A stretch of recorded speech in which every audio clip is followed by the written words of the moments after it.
a bill to recriminalize the hard stuff that's been legal in the state of Oregon for some time now. That is moving forward in the Oregon Legislature. The Oregon Legislature is reimagining and rethinking that whole Measure 110 because it has been a train wreck of a disaster. Drug overdoses, drug arrests, you name it, have been through the roof. Yeah, let's get into it. Here we go. We need a solution. We need a remedy. Yeah, fix it or get rid of it. Oregon lawmakers now in session, and one of the first items on their agenda, the future of Oregon's controversial Measure 110. At 10 o'clock, I'm Jeff Gianola. I'm Elizabeth Din. Both sides coming out in full force to make their cases heard to lawmakers. Jamie Seymour reporting from Salem with the latest from the state capitol. There are multiple bills proposed to change Measure 110 and recriminalize drug possession, but some say it's too soon to already backtrack. I'm here today on behalf of my son, Keaton, who died of a one-pill fentanyl poisoning in July of 2020.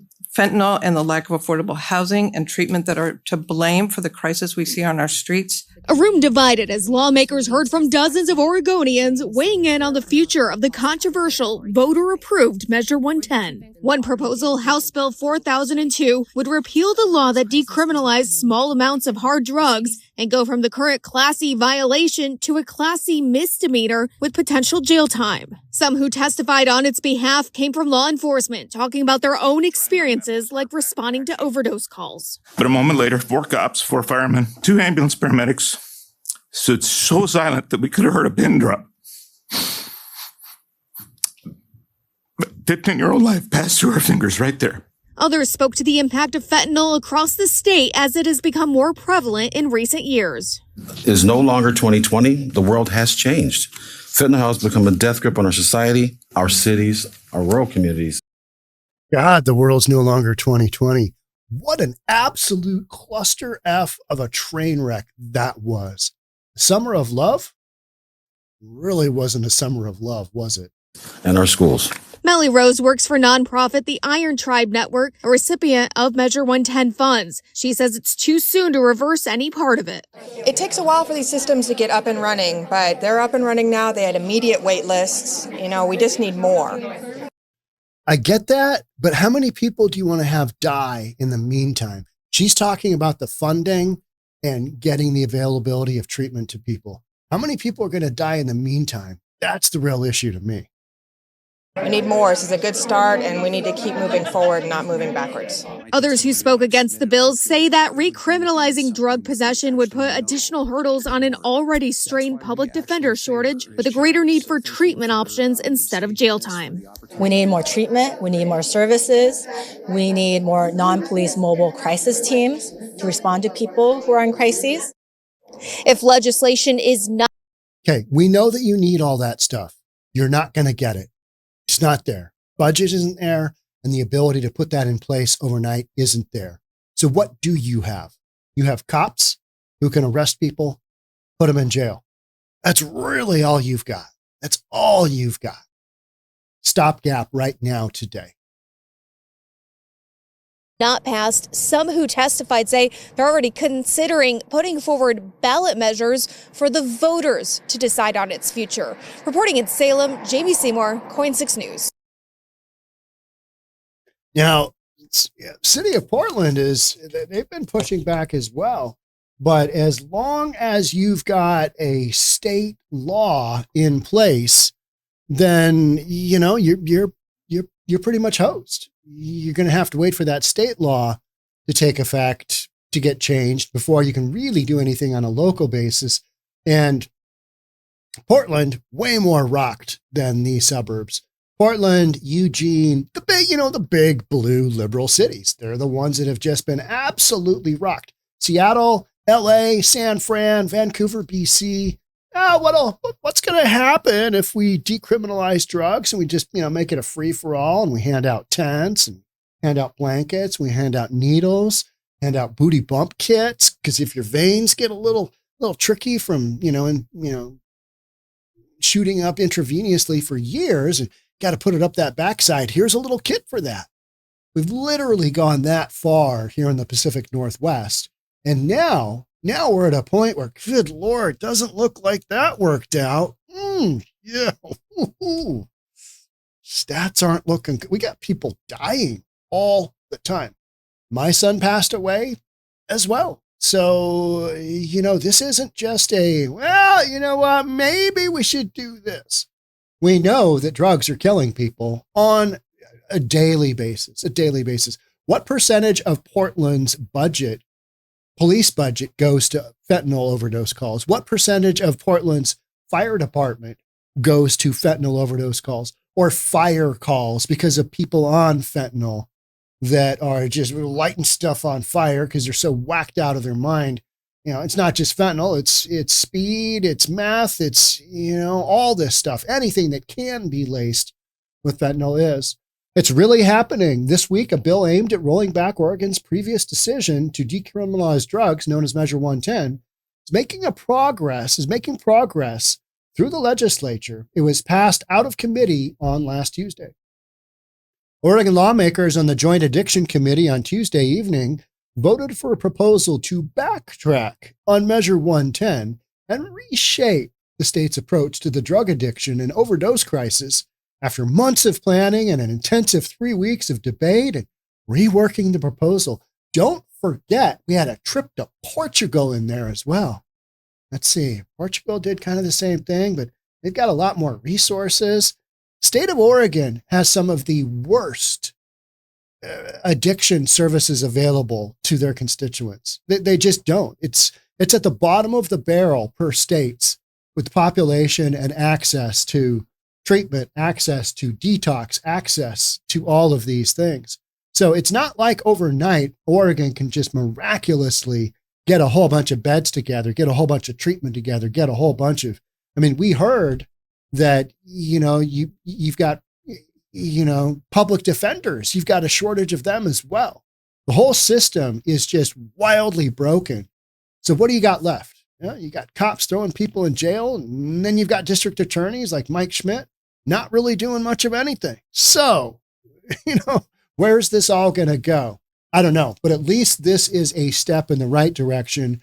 It's not like 2020 where just terrible ideas were just popping up like mushrooms. Let's defund the police. This will be the greatest thing ever. Let's invest in the community. Let's get to the root cause. You take a bunch of money away from the police department, all kinds of cops quit, crime goes up. Hey, what's going on? We got to reimagine and rethink this. The committee's bipartisan 10-2 vote to send the bill to the House came after wrenching testimony in a series of hours-long meetings by family members who lost loved ones. I'm right in there. I'm right there with you. Lost loved ones to fentanyl, as well as opposition from civil rights advocates. You can go F yourselves, civil rights advocates. You really, really can. Yeah. No loop. And public defense attorneys. To become law, the bill needs to pass the House and Senate and be signed by Governor Tina Kotek. Democrats who control the legislature say they have enough support for it to pass. Good, because you need to. This was a terrible idea from the get-go. It's a terrible idea moving forward. We're going to take millions of dollars from the marijuana industry and put it into treatment. How's that working out? I just couldn't seem to get enough treatment going. Meanwhile, people are dying. The real story here, which most of the news outlets writing about this completely skip over, one of the reasons I'm reading this story, is that the city of Portland has been a mess. It's been a train wreck ever since 2020. Absolutely. Things didn't turn around. A lot of other cities really worked hard to get things back together. Portland was so far down that I think they have come back, but they had so much work to do that it's almost like it's almost impossible. And it's such a permissive society in Portland where you just, keep Portland weird, that whole thing, Portlandia. That gets extrapolated into situations like this, where Measure 110 and just the free-for-all that Portland is, it's manifesting itself in the overdose numbers. And we haven't even talked about crime to the community. I mean, stores closing down, businesses closing down, property values dropping, people not being able to sell their homes, homelessness run rampant, homelessness everywhere. And that's not affordable housing. That's not truly affordable housing issue. That is a whole bunch of people living in tents, choosing to live that lifestyle. And that's the situation you get. So it's been a mess ever since 2020. That's when police were defunded and crime began to go up sharply. Who would have thought? What reasonable people thought, defunding the police, that seems like a jolly good cause. Let's just jump in there and do it. I mean, they did it over in Portugal. What's good for Portugal is good for Portland. Without looking around going, all right, and if things get worse here, how are we going to get the people the help that they need? Because you have got a rampant amount of drug users and people that need mental health care. And oftentimes a combination of the two. We're seeing more and more examples of people that have been hooked on fentanyl, hooked on meth, hooked on heroin, hooked on whatever, and they are gone. They are goners. I, did a live stream with Steve Irwin. He and Andrea Suarez of We Heart Seattle. I'm going to meet her again today. Should be interesting, over at a park in Seattle. And Jeremy Harris of Como. He broke a number of stories on Steve Irwin driving an excavator into a park in Seattle, getting a little area for his cabin going, doing some mining, and then doing some logging and living in there for several months. They just arrested this guy, cleared out his cabin. But, in order to do that, you've got to be a little bit mental. And he was. These people need help. They need treatment. They need the treatment that Measure 110 was supposed to get them. But these people aren't getting it. You've also got the issue of you don't have involuntary ability to put people in treatment. Hey, you're nuts. You are driving an excavator into a city park. You're excavating out a foundation for your cabin made out of pallets, wood pallets, and you're mining in a city park while simultaneously logging trees actively to make your cabin setup. I mean, and doing drugs at the same time, period, full stop.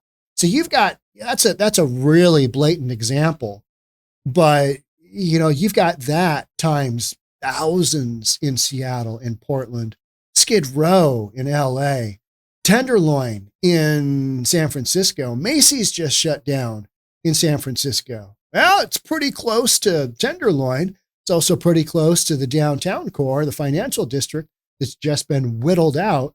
Macy's took their flagship store in San Fran and said, no mas, we're going to shut it down. Because you've got all these influences. So, mess ever since 2020. That's when police were defunded and crime began to go up sharply. And thanks to the passage of Measure 110, drug use on the streets and homelessness have gotten worse as well. In spite of Mayor Ted, we're going to outlaw, camping from here. We're going to outlaw camping from 8 a.m. until 9 p.m. We're going to outlaw it 20 feet from the road, 10 feet from a daycare center, 16 feet from a store. Yeah, I'm making numbers up. But because it didn't really do anything, right? It's not really going to solve the issue. Is that you've created a system where drug tourism is a known quantity, and Portland is one of those places to go.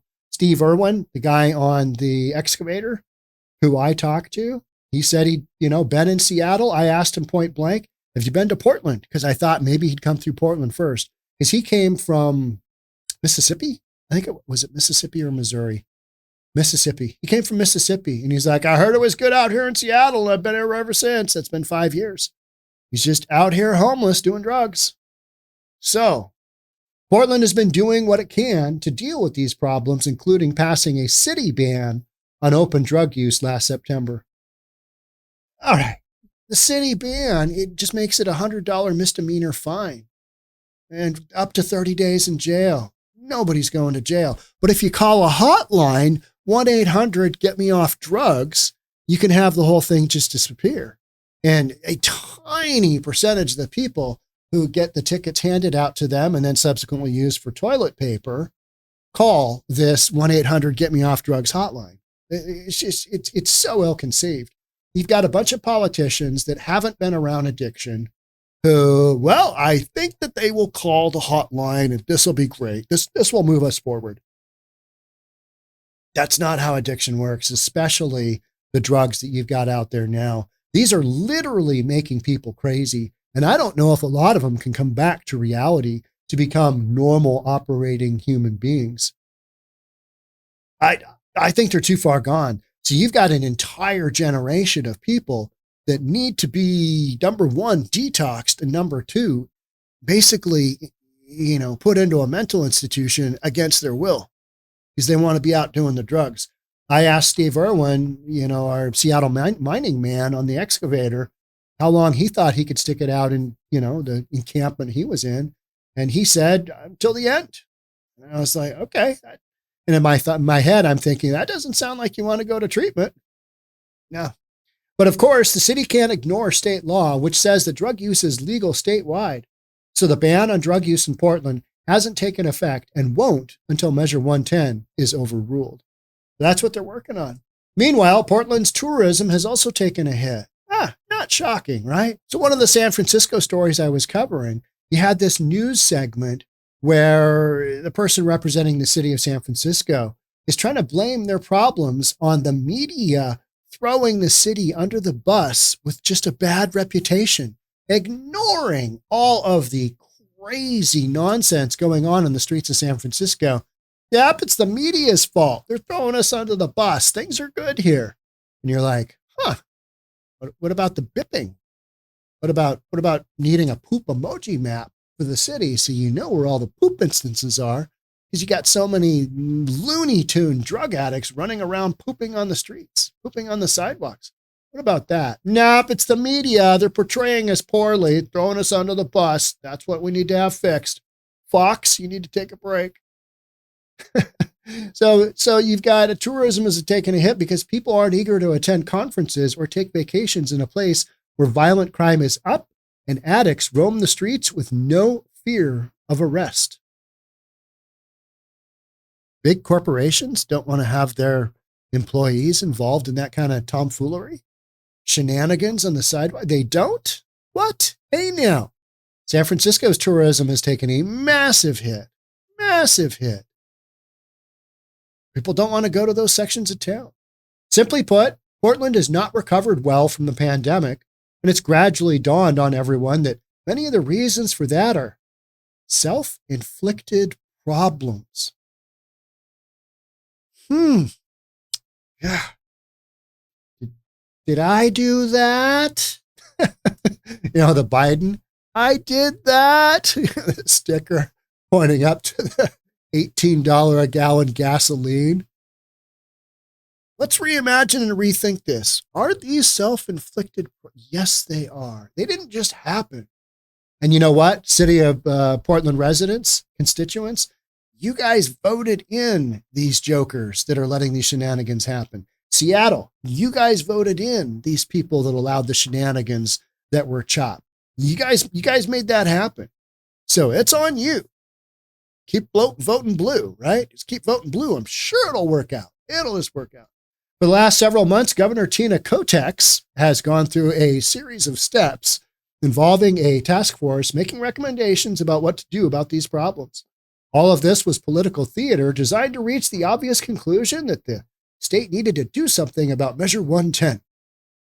Let's go to Portugal. Do field trip. State's dime. I always wanted to go to Portugal. Let's go there.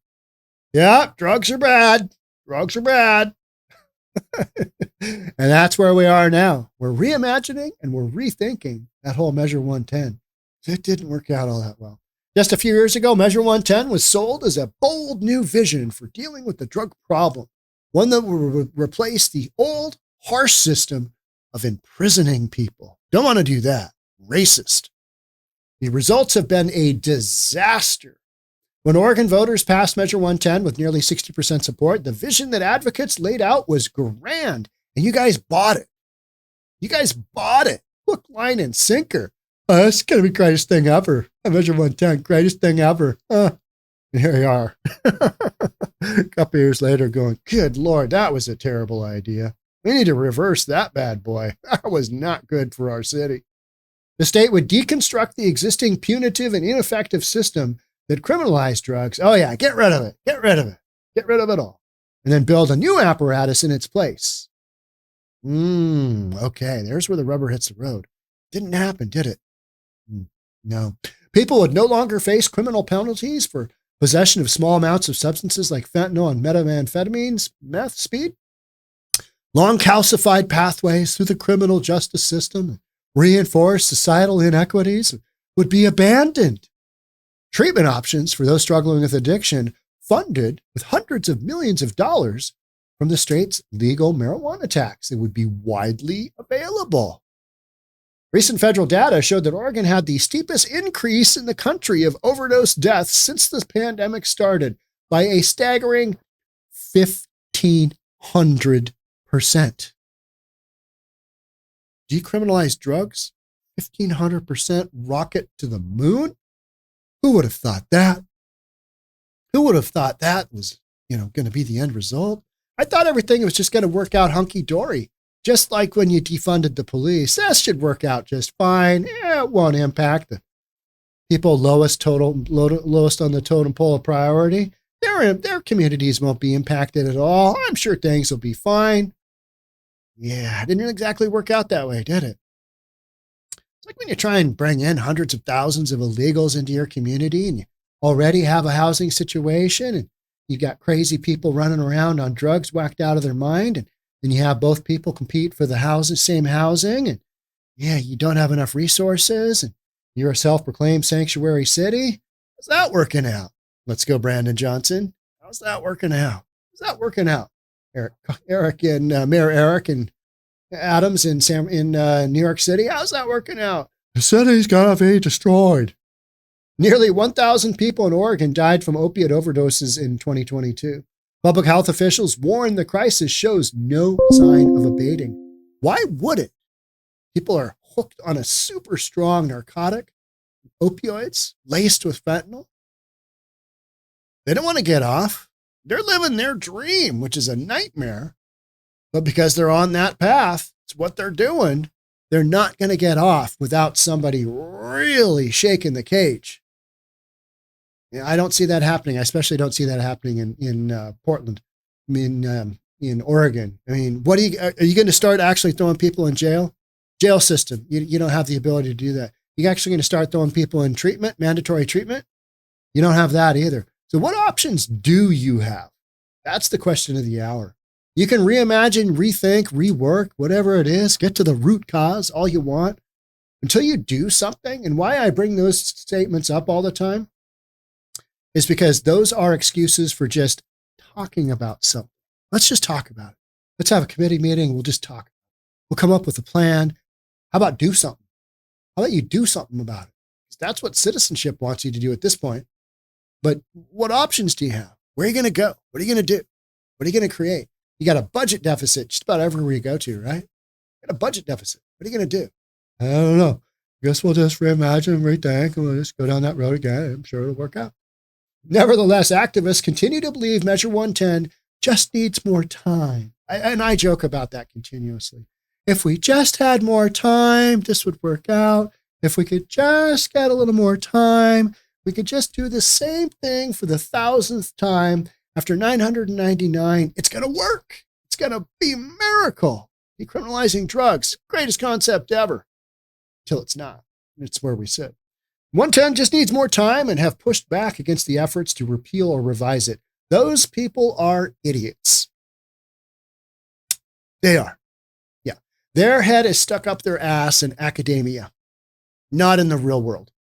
Yeah, it's going to help you out. I know I'm giving you a clean needle and I'm encouraging you to do heroin, but we don't want you to get, at the injection point, we don't want you to get hepatitis C or anything like that. Meanwhile, they die of an overdose, right?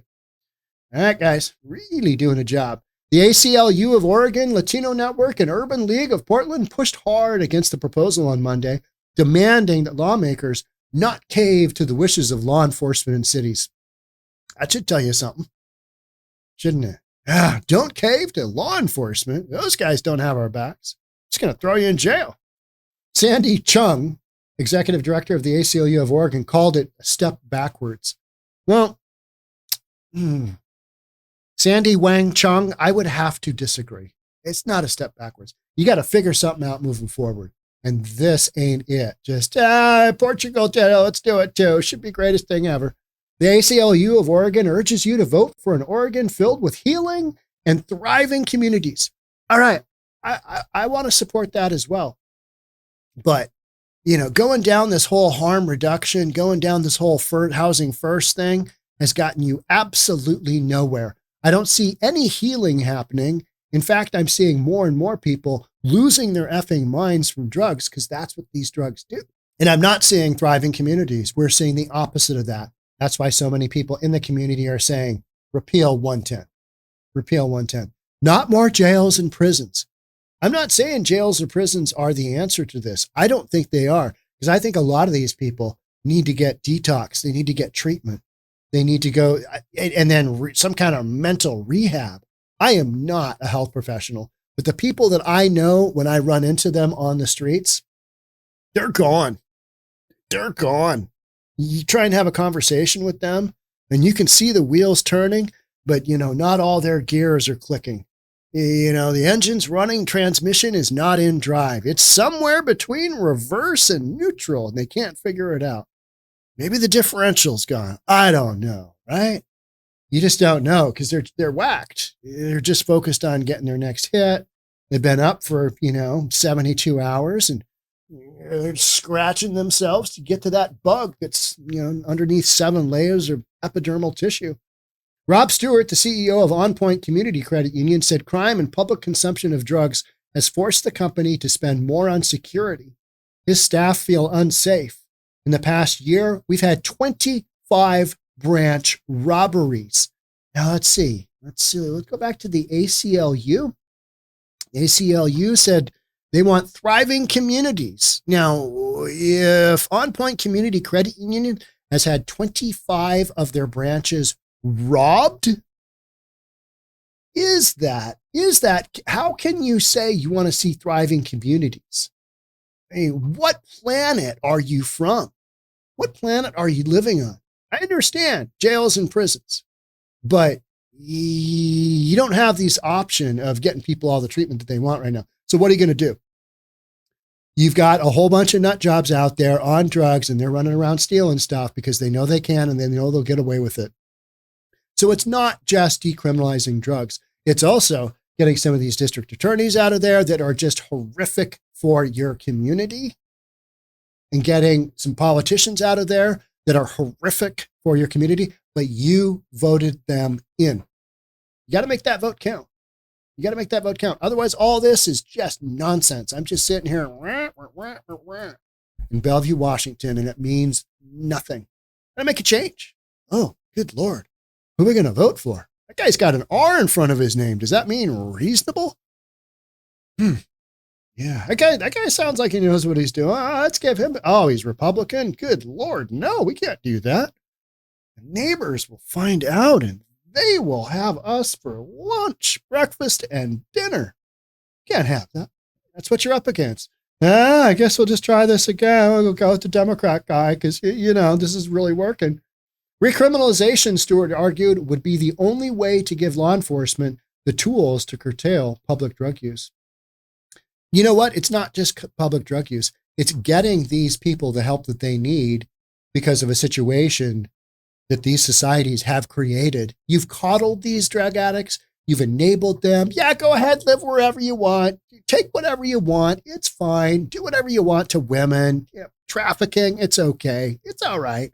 You're hearing more and more stories about that. My own take on this, having watched the downfall of Portland from far, as the author speaking for many years now, is that neither decriminalization nor locking people up with this will solve this problem because it isn't a problem that can be solved. 100% agreed.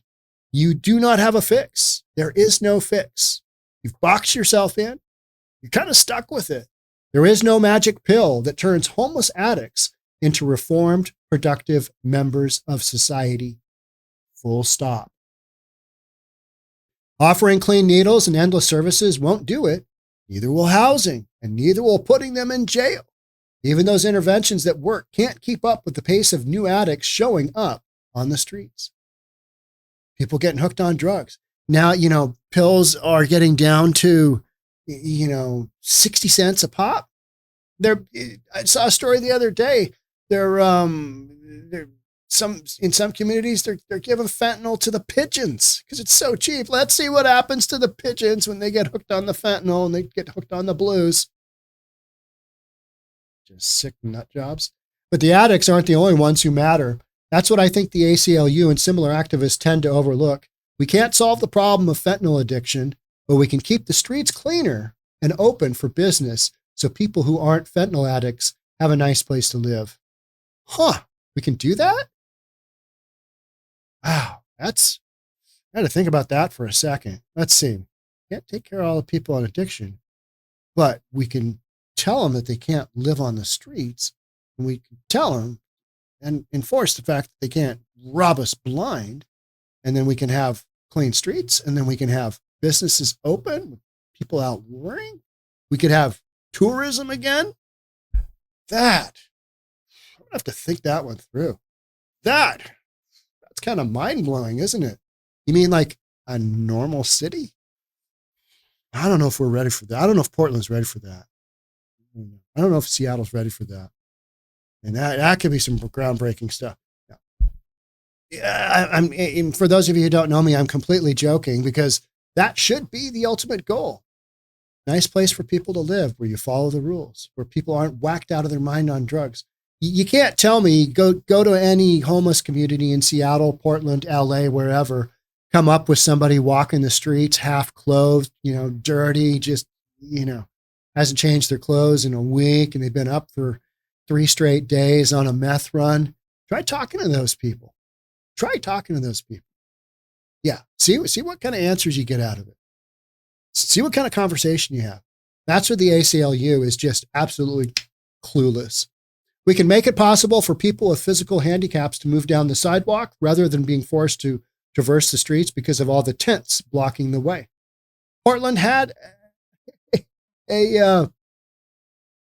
had a lawsuit from people that, blind people needing to get around and people in wheelchairs. They had a lawsuit. Hey, you can't get around. Can't navigate, public streets. You got too many damn tents in the way. And what kind of city is that? Nobody wants to live with that nonsense.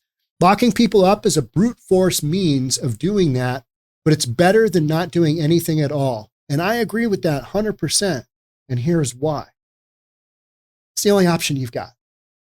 It's the only other option you've got. Your other options are to sit around with your thumb up your rear end and go, let's reimagine and rethink. We'll come up with something eventually.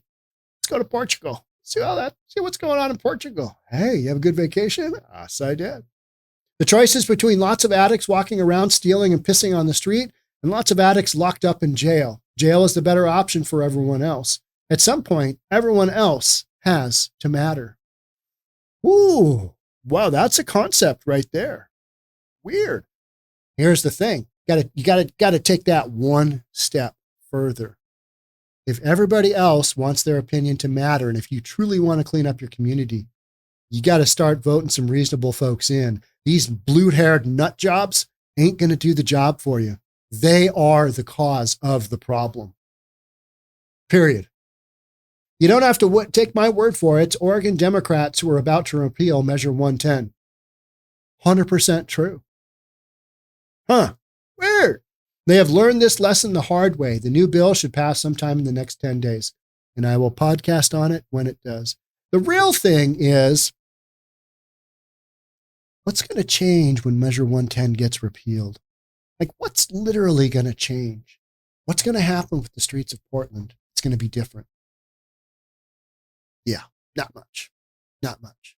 So you've got, because the cartel still going to bring the drugs in through the hondos. They're going to sell it to the addicts for super cheap. It's going to be laced with fentanyl. Some of them are going to die. More people that are dropping out of society are going to get hooked on drugs because you've created a situation. Live in a tent. Live wherever the F you want. It's fine. It's good. It's all good. It's fine. Yeah, just keep living wherever you want. We'll take care of you. We'll take care of you. Don't you worry. don't expect big things to happen because of this. You know, people are going to go, they repealed Measure 110. And what physically changed? What changed with the equation? Well, now they can lock them up, but are they really going to? Where are you going to keep all these whacked out drug addicts? Do you really think you're going to just incarcerate them all? You're not. So unfortunately, Oregon, Portland, Seattle, LA, San Fran, you're stuck with this for a long time because these are human beings you're talked about that you've allowed to go whacked out of their mind. You've allowed southern border to be open, drugs to come up there, people to get hooked on them. And then you've created a society where they can operate as drug tourists. If it doesn't work out in LA, you go up to San Fran. San Fran doesn't work out, you go to Portland. Portland doesn't work out, you go to Seattle. Seattle doesn't work out, you go to Vancouver, BC. And then you take that whole trip back on down. Let's go back down south. Let's see how things are going down there. See how the Fetty is down there. Yeah. I don't know. We're in for a wild ride. What I always say, I got podcasts for days because this isn't going away anytime soon. All right. That's it for me on this one. Thank you so much for being here. I'll catch up with you in the next one. Love to have you subscribe, do all that good stuff. I'll see you then. Bye for now.